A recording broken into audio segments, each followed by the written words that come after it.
साथियों, स्वागत है आपका अपने क्राइम स्टोरी के यूट्यूब चैनल हिंदीवादी पर। साथियों, आज की कहानी एक महिला कांस्टेबल की है जिसे बार बार प्यार करने का अंजाम मिला, और अंजाम भी ऐसा कि जिसे सुनकर आम लोगों की रूह कांप उठे। क्राइम स्टोरी की हर कहानी में कुछ न कुछ ऐसा होता है जिसे जानकर लोग सोचते हैं कि इससे बड़ा क्या हो सकता है, परंतु जब हम और कहानियों को सुनते हैं या जानते हैं तो यह दायरा और बड़ा होते जाता है। फिर इंसान सोचने पर मजबूर हो जाता है कि आज के समाज में ये क्या हो रहा है। साथियों, 20 अक्टूबर 2023 की सुबह के 10 बज रहे थे। पटना में स्टेशन रोड पर स्थित होटल मीनाक्षी के कमरा नंबर 305 के मुसाफिर संजय कुमार अपना कमरा चेकआउट करने के लिए तैयार थे। उन्होंने रिसेप्शन पर फोन करके मैनेजर को बता दिया था कि एक बार आकर वह कमरा चेक कर लें, वह रूम छोड़कर जा रहे हैं। मैनेजर विकास कुमार ने कहा कि परेशान न हो, मैं अपने कर्मचारी को कमरे में भेज रहा हूं, वह चेक कर लेगा। फिलहाल थोड़ी देर के लिए कमरे से कहीं जाइएगा मत।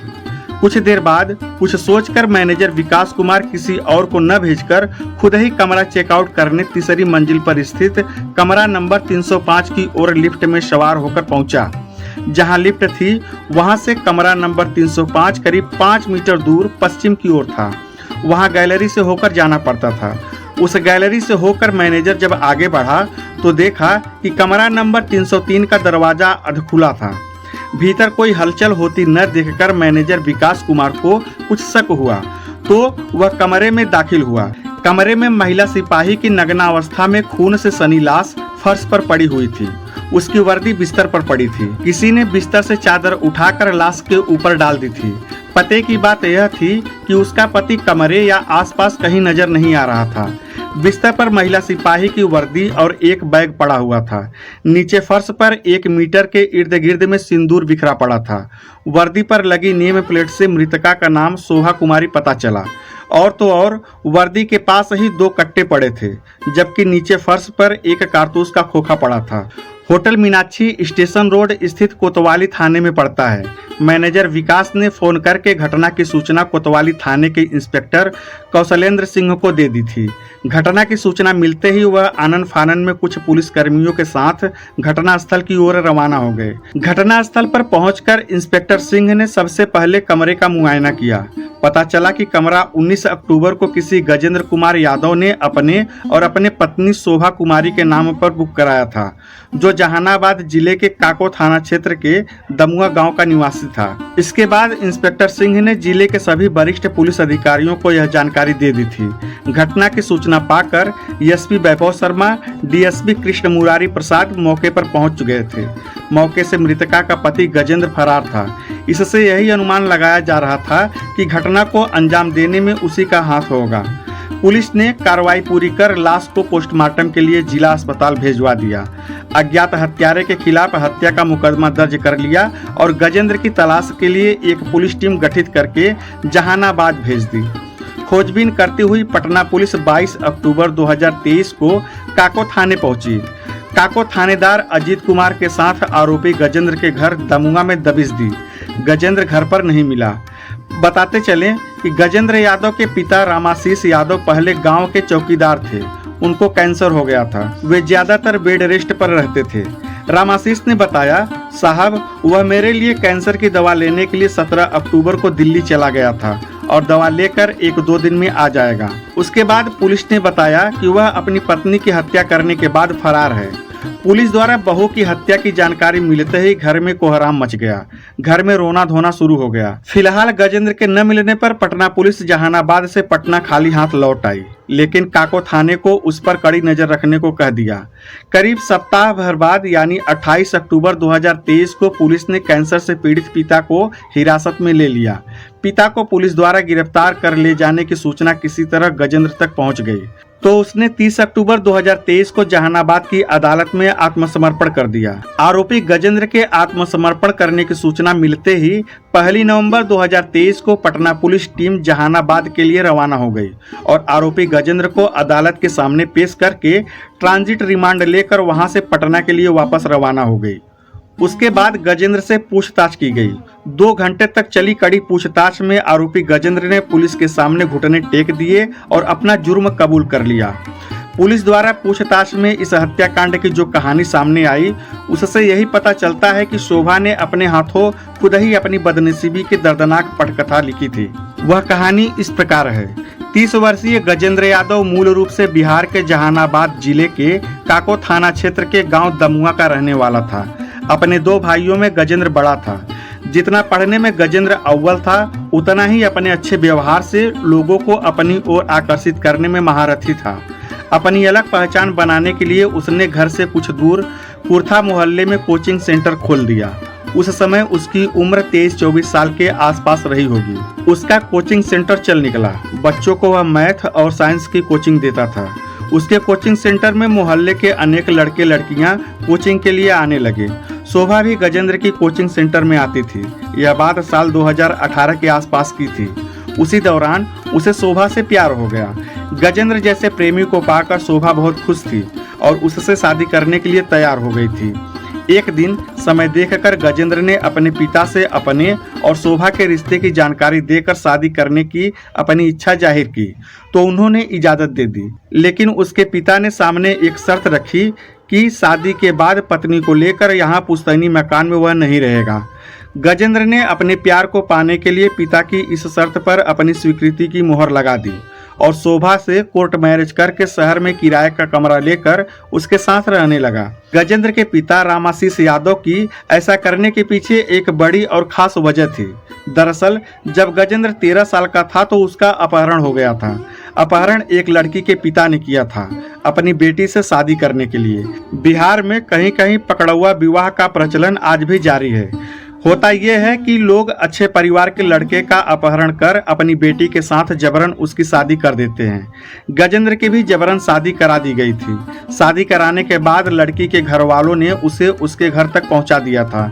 समाज के रीति रिवाजों को मानने वाले रामाशीष ने इस शादी पर मोहर लगा दी थी और लड़की को बहू का दर्जा दे दिया था, जबकि गजेंद्र के दिल को इस घटना से ठेस पहुंची थी। उसने उस पत्नी को स्वीकार नहीं किया था। इससे उसके पिता काफी नाराज रहते थे। इस बात को लेकर बाप बेटे के बीच काफी रस्साकसी भी चलती रही। बाद के दिनों में गजेंद्र और उसकी पत्नी के बीच तलाक हो गया था। तलाक के बाद दोनों अलग अलग हो गए थे। इसलिए गजेंद्र के पिता ने गजेंद्र को शादी करने के बाद अलग रहने को कहा। शोभा अति महत्वाकांक्षी युवती थी। गजेंद्र उसकी महत्वाकांक्षाओं को अच्छी तरह पहचानता था। इसी बीच गजेंद्र एक बेटी का पिता भी बन गया। बेटी के आने से घर में खुशहाली आ गई। उन दिनों बिहार में पुलिस की बड़ी पैमाने पर वैकेंसी निकली थी। गजेंद्र ने पत्नी शोभा को अप्लाई कर दिया। उसकी मेहनत से बिहार पुलिस में वह भर्ती हो गई। इसके लिए गजेंद्र ने अपने हिस्से की 5 बीघा जमीन भी बेच दी थी। अपना कारोबार और अपना जीवन सब कुछ दांव पर लगा दिया था। उसका सोचना था कि उसकी भी प्राइवेट जॉब है। अगर दोनों में से किसी एक की भी सरकारी नौकरी हो जाए तो जीवन सरल हो जाएगा। यही सोचकर उसने पत्नी को नौकरी के लिए प्रेरित किया था। शोभा की ट्रेनिंग पटना में हो रही थी। बेटी दादा दादी के पास रहती थी। उसे जब ट्रेनिंग से थोड़ा वक्त मिलता तो 1-2 दिन के लिए बेटी से मिलने जहानाबाद स्थित घर आ जाया करती थी, या फिर गजेंद्र ही पत्नी से मिलने पटना चला जाया करता था। ट्रेनिंग के दौरान ही शोभा को वहां पर एसएसबी की तैयारी कर रहे धीरज से प्यार हो गया। यह घटना से करीब 1 साल पहले की बात है। शोभा अपने परिवार के प्रति अति लापरवाह होती जा रही थी। शोभा की ये बातें पता नहीं क्यों गजेंद्र को अजीब लग रहा था। वह सोचता कि ऐसी कौन सी माँ होगी जो अपने बच्चे से मिलने तक के लिए वक्त नहीं निकाल सकती। बात 1 जुलाई 2023 की है। गजेंद्र किसी काम से पटना आया था। उसने यह बात पत्नी को नहीं बताई थी। दोपहर के वक्त गजेंद्र ने देखा कि एक बाइक पर किसी युवक के साथ उसकी पत्नी कहीं जा रही थी। जिस युवक के साथ वह जा रही थी उसका न तो गजेंद्र के साथ कोई रिश्ता था और न ही वह उसका कोई रिश्तेदार ही था। यह देखकर उसका माथा ठनक गया। शोभा के इस कदम से गजेंद्र डिप्रेशन में चला गया और बुझा बुझा सा रहने लगा। गजेंद्र इस कदर डिप्रेशन में चला गया था कि खुद को अकेला समझने लगा था। गजेंद्र डिप्रेशन से बिल्कुल टूट चुका था। अब उसमें पत्नी की बेवफाई का दर्द सहने की क्षमता नहीं रह गई थी। इसलिए वह जल्द से जल्द किसी नतीजे पर पहुंच जाना चाहता था। इसी बीच गजेंद्र ने एक खतरनाक फैसला ले लिया था कि अगर शोभा मेरी नहीं हुई तो उसे किसी और की भी नहीं होने देगा। उसे मरना ही होगा। अक्टूबर के महीने में दुर्गा पूजा थी। ट्रेनिंग के दौरान शोभा की ड्यूटी कोतवाली क्षेत्र में लगी थी। यह बात गजेंद्र को पता चल चुकी थी। 17 अक्टूबर 2023 को गजेंद्र पिता के कैंसर की दवा लेने के लिए जहानाबाद से दिल्ली के लिए निकला, लेकिन दिल्ली जाने के बजाय वह पटना आ गया। बेटी को उसने छोटे भाई की जिम्मेदारी पर छोड़ दिया था। 19 अक्टूबर को वह पटना आ गया। पटना में उसने स्टेशन रोड पर मीनाक्षी होटल में एक कमरा पति पत्नी के नाम बुक कराया। उसे ठहरने के लिए कमरा नंबर 303 मिला। उसके पास एक पिट्ठू बैग था, उसमें एक जोड़ी कपड़ा रखे थे। उन्हीं कपड़ों के बीच लोडेड 2 देसी तमंचे भी रख लिए थे। रात में जब वह घूम फिरकर होटल लौटा तो 9 बजे के करीब उसने पत्नी शोभा को फ़ोन किया और उसका हाल चाल लिया। उसने उससे कहा कि वह स्टेशन रोड के होटल में ठहरा हुआ है, थोड़ी ही देर के लिए होटल में आ जाए। पति के कई बार आग्रह करने पर शोभा ने सुबह मिलने के लिए कह दिया। अगली सुबह 8 बजे शोभा होटल पहुंची। उस समय गजेंद्र पूरी तरह तैयार हो चुका था और बैग से दोनों तमंचे निकालकर कमरे में खोस लिए थे। शोभा कमरे में जैसे ही घुसी, उसे बिना सिंदूर के देखकर उसका पारा 7वें आसमान पर चढ़ गया। इस बात को लेकर दोनों के बीच विवाद छिड़ गया। गजेंद्र अपने साथ सिंदूर की डिबिया भी लेकर आया था। वह अपने हाथों से पत्नी की मांग में सिंदूर भरना चाहता था, लेकिन शोभा तैयार नहीं हुई और दोनों के बीच हाथापाई होने लगी। इसी दौरान गजेंद्र के हाथ से सिंदूर की डिबिया छूटकर नीचे फर्श पर जा गिरी और सिंदूर फर्श पर बिखर गया। यह देखकर तो गजेंद्र एकदम पागल सा हो गया। उसने आओ देखा न ताओ कमर में खोस रखा कट्टा निकाला और उसके सीने पर गोली मार दिया। गोली लगते ही शोभा नीचे फर्श पर जा गिरी और काल के गाल में समा गई। इसके बाद उसने दोनों असलहे बिस्तर पर रख दिए और पत्नी की वर्दी उसके जिस्म से उतारकर बेड पर रख दी। फिर कमरे से 9:32 पर बड़े आराम से अपना बैग लेकर दिल्ली के लिए रवाना हो गया। गजेंद्र से पूछताछ करने के बाद पुलिस ने उसे जेल भेज दिया। तो साथियों, यह था महिला कांस्टेबल के बार बार प्यार करने की सजा। यह कहानी सुनाने का मकसद हमारा किसी को ठेस पहुंचाने का नहीं है, बल्कि समाज में बढ़ रहे अपराधों के प्रति लोगों को जागरूक करना है। तो साथियों, ऐसे ही क्राइम स्टोरी के लिए हमारे चैनल हिंदीवादी को सब्सक्राइब करें, वीडियो को लाइक करें और ज़्यादा से ज़्यादा शेयर करें। धन्यवाद। जय हिंद।